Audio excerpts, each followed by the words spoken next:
सभी दर्शकों को निवन प्रणाम। आप सभी का हमारे YouTube चैनल पर स्वागत है। उम्मीद है पिछली वीडियो में दी गई जानकारी आपको पसंद आई होगी। अगर आपको हमारा यह प्रयास अच्छा लगा तो कृपया वीडियो को लाइक और शेयर जरूर करें और चैनल को भी सब्सक्राइब करें। आज के हमारे इस वीडियो का शीर्षक रहेगा निर्जला एकादशी, जिसे भीम एकादशी भी कहा जाता है। ज्येष्ठ माह के शुक्ल पक्ष की एकादशी को निर्जला एकादशी होती है। एक वर्ष में अधिमास सहित कुल 26 एकादशियां होती है। प्रत्येक एकादशी व्रत का अपना अलग महत्व होता है। इनमें से सबसे अधिक महत्वपूर्ण और प्रभावशाली निर्जला एकादशी होती है। वर्ष की अन्य 25 एकादशियों का फल एक निर्जला एकादशी के व्रत से मिल जाता है। तो आइए आज जानते हैं निर्जला एकादशी के बारे में। जब वेदव्यास जी ने पांडवों को चारों पुरुषार्थ, धर्म, अर्थ, काम और मोक्ष देने वाले एकादशी व्रत का संकल्प करवाया, तब युधिष्ठिर ने कहा, हे धर्मात्मा, आप कृपया करके ज्येष्ठ शुक्ल एकादशी के व्रत के महत्व का वर्णन कीजिए। तब वेदव्यास जी कहने लगे, कृष्ण और शुक्ल पक्ष की एकादशी में अन्न खाना वर्जित है। द्वादशी को स्नान करके पवित्र होकर फूलों से भगवान विष्णु की पूजा करें।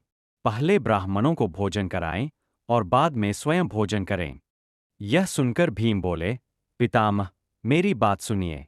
राजा युधिष्ठिर, माता कुंती, द्रौपदी, अर्जुन, नकुल और सहदेव ये एकादशी को कभी भोजन नहीं करते और मुझे भी हमेशा यही कहते हैं कि एकादशी के दिन तुम भी व्रत करो। परंतु मैं उनसे यही कहता हूं कि मुझसे भूख नहीं सहन होती। भीम की बात सुनकर व्यास जी ने कहा, यदि तुम नरक को दूषित समझते हो और तुम्हें स्वर्गलोक में स्थान चाहिए, तो दोनों पक्षों की एकादशियों के दिन व्रत करना चाहिए। भीम बोले, पितामह, मैं आपके सामने सच कहता हूं। मुझसे एक बार भोजन करके भी व्रत नहीं किया जा सकता, तो फिर उपवास करके मैं कैसे रह सकता हूं? मेरे उदर में वृक्क नामक अग्नि सदा प्रज्वलित रहती है। जब मैं बहुत अधिक खाता हूं, तभी यह शांत होती है। इसलिए हे महामुनि, मैं पूरे वर्ष भर में केवल एक ही उपवास कर सकता हूं, जिससे स्वर्ग की प्राप्ति सुलभ हो तथा जिसके करने से मैं कल्याण का भागी हो सकूं।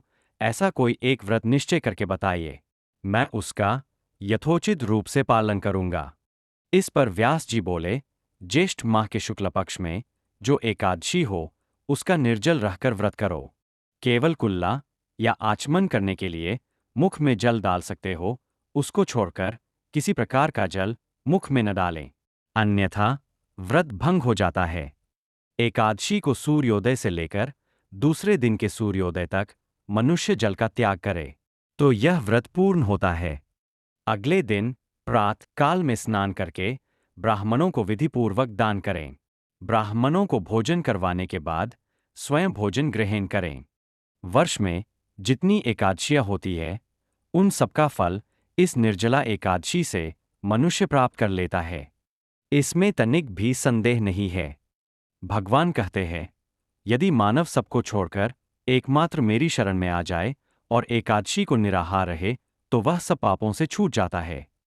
हे कुंती पुत्र, एकादशी के दिन जो विशेष दान और कर्तव्य विहित है, उन्हें सुनो। उस दिन जल में शयन करने वाले भगवान विष्णु का पूजन और जलमी धेनु यानी पानी में खड़ी गाय का दान करना चाहिए। सामान्य गाय का भी दान कर सकते हैं। ब्राह्मणों को भोजन कराएं और उन्हें दक्षिणा देकर विदा करें। उनके संतुष्ट होने पर ही श्री हरि मोक्ष प्रदान करते हैं।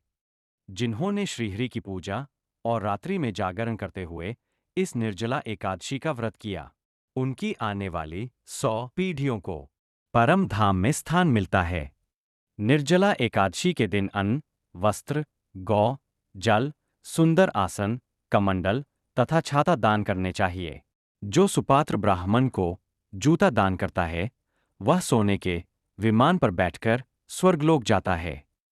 जो एकादशी की महिमा को सुनता अथवा उसका वर्णन करता है, वह स्वर्गलोक में जाता है। चतुर्दशी युक्त अमावस्या को सूर्य ग्रहण के समय श्राद्ध करके मनुष्य जिस फल को प्राप्त करता है, वही फल इस कथा को सुनने से भी मिलता है। भीम, ज्येष्ठ मास में शुक्ल पक्ष की जो शुभ एकादशी होती है, उसका निर्जल व्रत करना चाहिए। उस दिन ब्राह्मणों को शक्कर के साथ जल के घड़े दान करने चाहिए। ऐसा करने से मनुष्य भगवान विष्णु के समीप पहुंचकर आनंद का अनुभव करता है।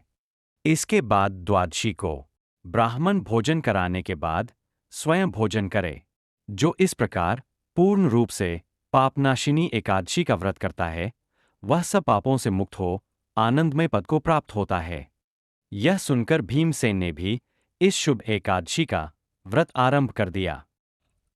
इस निर्जला एकादशी का व्रत हर मनुष्य को करना चाहिए। सच्चे मन से पूरे भाव के साथ व्रत करने वाले को श्री हरि के चरणों में स्थान मिलता है। इस व्रत को करने के कुछ नियम भी होते हैं, जिनका पालन करना आवश्यक होता है। एकादशी व्रत से एक दिन पहले और एक दिन बाद तक सात्विक भोजन करें। इस दौरान तामसिक वस्तुओं का सेवन न करें। एकादशी व्रत में मसूर दाल, चावल, बैंगन, गाजर, शलगम, पालक, गोभी आदि का सेवन वर्जित है। किसी भी प्रकार की हिंसा से दूर रहना चाहिए। एकादशी व्रत में ब्रह्मचर्य के नियमों का पालन करना जरूरी होता है। एकादशी व्रत के दिन ओम नमो भगवते वासुदेवाय मंत्र का जाप करें और पूजा के समय एकादशी व्रत कथा पढ़ें। इस दौरान विष्णु सहस्रनाम, विष्णु चालीसा आदि का पाठ करना चाहिए। एकादशी व्रत करने वाले को असत्य, कटु वचन, काम, क्रोध और लोभ आदि से दूर रहना चाहिए। व्रत करने वाले को निर्जला एकादशी के दिन जल, फलाहार व अन्न का सेवन नहीं करना चाहिए। हमारे द्वारा दी गई जानकारी में अगर कोई गलती हुई हो तो हम क्षमा प्रार्थी हैं। यदि आपको हमारा यह प्रयास पसंद आया हो तो कृपया वीडियो को लाइक और शेयर जरूर करें और कमेंट में अपना सुझाव अवश्य दें। हमारे चैनल को सब्सक्राइब करें।